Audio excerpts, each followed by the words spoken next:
Hey, what's up, everybody? True Boxing here. Thank you for coming back to get hit with the truth. So today we are continuing the True Boxing annual top 10s as we are going to look at my number 5 super welterweight in the world right now at 154 pounds, the undefeated WBC Interim Champion, Vergil Ortiz Jr.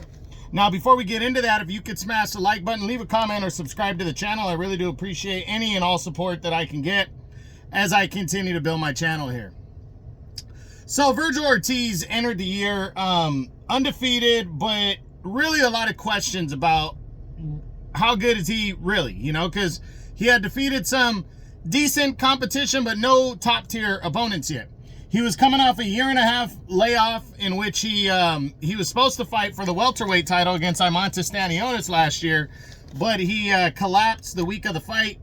Obviously 147 was too much for him to get down to, so he took the rest of the year off. And then in January, the very first weekend of January, he would return and take on veteran Frederick Lawson, would destroy him, no surprise there, in one round. Then in April, he took on another veteran in Thomas Delorme and would destroy him, a former world title challenger, in one round. But none of this, even though he was fighting at 154, none of it was overly something that we were like, yeah, he's definitely going to be the guy. But an opportunity was looming for him to potentially get in a ring with Terrence Bud Crawford. And in August, after Crawford became the WBA champion, Vergil Ortiz was in line if he were to get past the unheralded Sergey Bohachuk from the Ukraine. And going into the fight, I thought this fight was going to be a good all-action bout, and it was all action, but I thought Ortiz would overwhelm Bohachuk at the end of the day, and that somewhat took place because Bohachuk did get tired in the late rounds, but Bohachuk also put Ortiz down twice in this fight. It was a struggle for Ortiz, and he had to stand in there and grind and really throw everything that he had. And at the end of 12 rounds, the judges rewarded him with a 12-round majority decision to become the new interim WBC champion. But there was a lot of people that thought he lost this fight, most notably Turki Al-Sheikh. Once this fight came in, Turki Al-Sheikh right away said how he thought that Bohachuk should have got the decision, and so that pretty much took Ortiz off the table for the Terrence Crawford sweepstakes.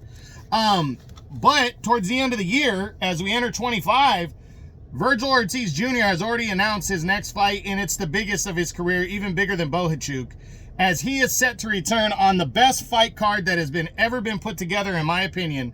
February 22nd, Riyadh season, pay-per-view. He is going to take on former champ Israel Madrimov and defend his interim title against Madrimov. This is a monster fucking fight. Ortiz proved that he belongs in this division.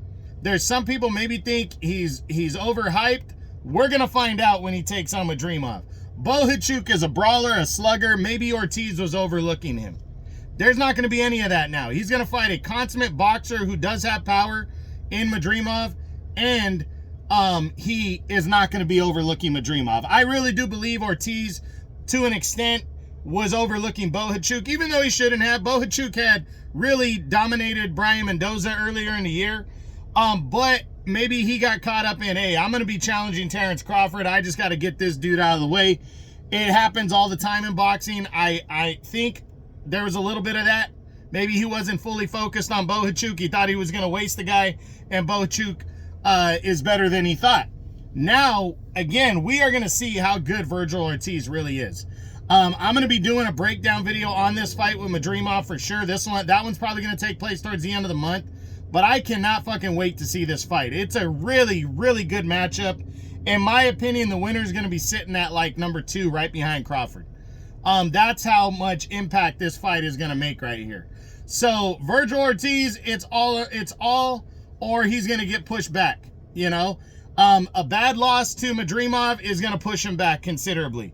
But a good, hard-nosed, tough battle, he can really turn everybody's head and prove that he is the guy. He's only 26 years old.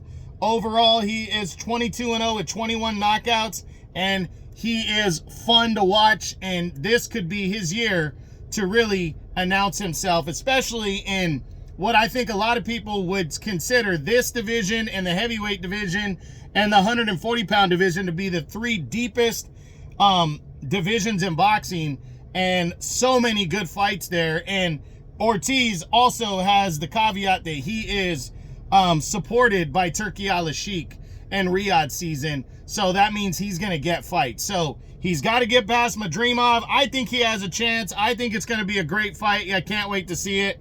And that's it. That's what I got. Well, last question. Do I believe Vergil Ortiz gets a title shot this year? If he beats Madrimov, then yes. I think one of the champions is going to have to fight him if he gets by Madrimov.